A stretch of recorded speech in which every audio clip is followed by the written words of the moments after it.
మేము అనేక సందర్భాల్లో కమిషనర్ గారికి, జిహెచ్ఎంసీ కమిషనర్ గారికి ఒక 2-3 సార్లు వినతి పత్రాలు ఇవ్వడం జరిగింది. అదేవిధంగా జెడ్సీ గారికి ఇవ్వడం జరిగింది. దాని తర్వాయిలో డీసీ గారికి ఇవ్వడం జరిగింది. ప్రతి సందర్భంలో ఈఈ గారికి, డిఈ గారికి, ఏఈ గారికి ప్రతి ఒక్కరికి మా దగ్గర ఉన్న సమస్యల గురించి తెలియజేయడం జరుగుతుంది. మీరు ఇక్కడ చూస్తున్నారు, ఒక బాక్స్ డ్రైన్ కట్టడానికి 6 నెలల నుంచి ఇదే పరిస్థితి ఇక్కడ నెలకొని ఉంది.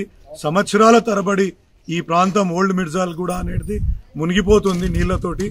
మేము ఎన్నిసార్లు రిమైండ్ చేస్తున్నాం, ప్రతి సందర్భంలో ఇక్కడ నీళ్లతోటి మునిగిపోతుంది, ప్రజల కోసం పనిచేయండి, మా ఇంట్లో వచ్చి పనిచేయాల్సిన అవసరం లేదని చెప్పి కూడా అధికారులకు ఎన్నిసార్లు విన్నవించుకున్నా వాళ్లకు చలనం లేదు. కాబట్టి మేము ఇవాళ వచ్చి మీ ద్వారా, మీడియా ద్వారా ఇది లోకానికి, అదేవిధంగా ముఖ్యమంత్రి గారికి తెలియజేయాల్సిన, ఆయనకు కూడా తెలుస్తుంది అనే ఉద్దేశంతో ఈ విధంగా చేయడం జరుగుతుంది.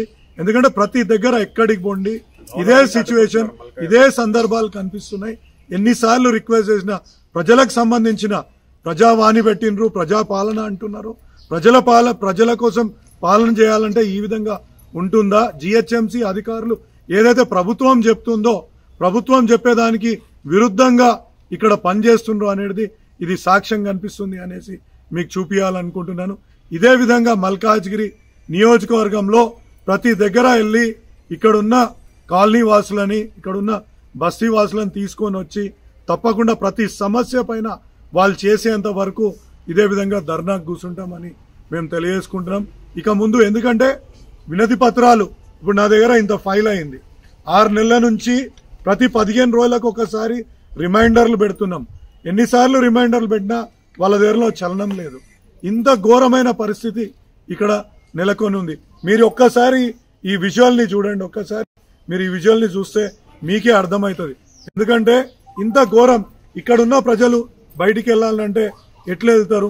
ఒక 6-7 నెలల నుంచి ఈ విధమైన పరిస్థితి కల్పించి వాళ్ళు చలనం లేకుండా ఉండడం ఎంత సమంజసమో ఒక్కసారి తెలవాలి. ఇది ప్రతి ఒక్కరికి తెలియాల్సిన అవసరం ఉంది. కాబట్టి మేము, ఎందుకంటే మా ఓపికలు నశించిపోయినాయి చెప్పి రిక్వెస్ట్ చేసుకున్నాం, బతిమలాడినాం, కాలనీ వాసులను తీసుకెళ్లి ఆఫీస్లో వినతి పత్రాలు ఇచ్చినాం.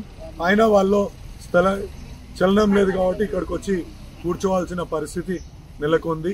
ఇక ముందు ప్రతిరోజు ఇదే విధమైన కార్యక్రమాలు చేపడతామనేసి కూడా, ఎందుకంటే ప్రజలకు సంబంధించిన పనులు చేయమంటున్నాం కానీ మాదో, మా కార్పొరేటర్తో పనులు చేయమని చెప్తలేము.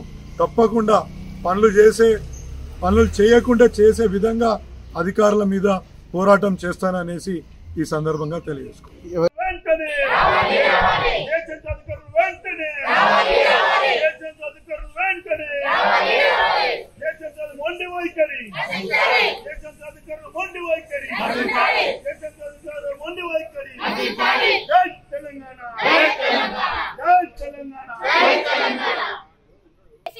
కూర్చొని ఏం చేస్తున్నట్టు ఇప్పుడు రావాలి ఇక్కడికి. మేము 1:30 నుంచి చేస్తున్నాం ఇక్కడ ధర్నా. ఏ ఒక్కరు కూడా గతిలేరు ఇక్కడ.